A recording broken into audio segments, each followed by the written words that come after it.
Hello, welcome to the new mini blog. তো বহুকাল পর আমি আবার মিনি ব্লগ নিয়ে চলে এসেছি। আর এখানে ট্রেনে আমি পাশের কাকুগুলোর তুলসী পাতা বেলপাতার গল্প শুনতে শুনতে যাচ্ছিলাম প্রিন্সেপ ঘাট। আর এই গরমে আমার গায়ে জ্যাকেট দেখে চমকে যাওয়ার কোনো কারণ নেই, কারণ এই ভিডিওটি রেকর্ড করা হয়েছে বহুদিন আগে, যখন ছিল শীতকাল। এবং এখন আমি ভিডিওটি পোস্ট করছি, এখন হচ্ছে ভরা গরমকাল।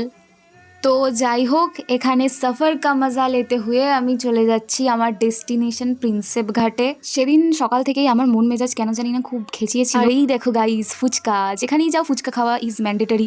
কেউ প্লিজ নজর দেবে না, কারণ নজর দিয়েও কোনো লাভ নেই। এই ভিডিওটা বহুদিন আগেকার, এটা খেয়ে হজম হয়ে আমার পটিও হয়ে গেছে অলরেডি। খানে কা মজা লেতে হুয়ে আর নজারে কা মজা লেতে হুয়ে मैं तो बहुत ही खुश थी।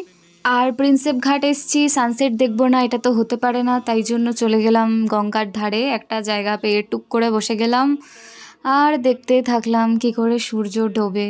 এই বেলাটাকে নাকি গোধূলি বেলা বলে।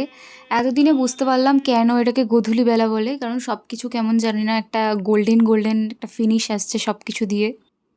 এখন আমার হাতে সময় আছে, তাই জন্য এই জিনিসগুলোকে সামনে থেকে দেখতে পাচ্ছি, ফিল করতে পাচ্ছি।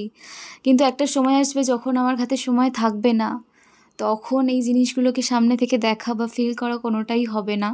তো তাই জন্যই আর কি সুযোগের সদ্ব্যবহার করে নিচ্ছি এখনই। এসব দেখে মনে হয় আবার আসিব ফিরে ধান সিঁড়িটির তীরে এই বাংলায়, হয়তো মানুষ নয়, হয়তো বা শঙ্খচিল শালিখের বেশে, হয়তো ভোরের কাক হয়ে এই কার্তিকের নবান্নের দেশে, কুয়াশার বুকে ভেসে একদিন আসিব এ কাঁঠাল ছায়ায়।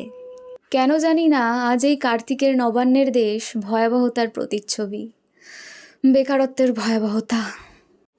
যাগে অনেক এসব কথা হলো, এবার আমি একটু হাওয়ায় চুল ওড়াইতে ওড়াইতে পোজ মারতে মারতে নদীর ধারে একটু ছবি তুলে নিলাম।